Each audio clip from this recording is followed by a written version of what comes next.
can see this is Coco Beach along Indian Ocean here in Dar es Salaam, Tanzania. So that's the Indian Ocean, as you can see, Indian Ocean.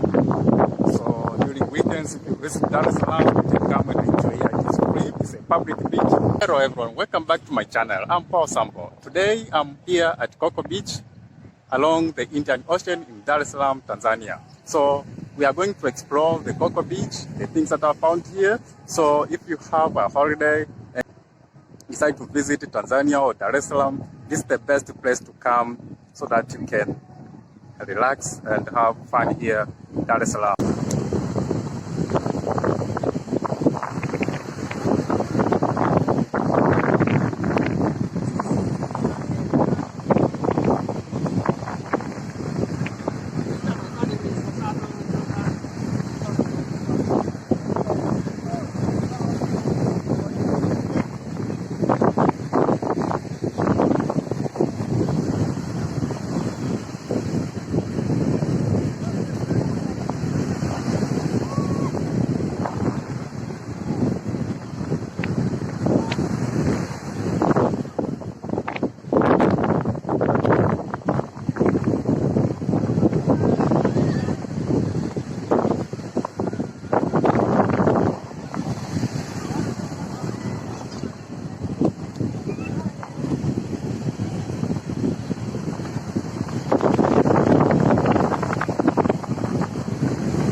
the pupils are allowed to come here. So you can see the pupils are enjoying here. I don't know from which school. And I can see also sisters are here also.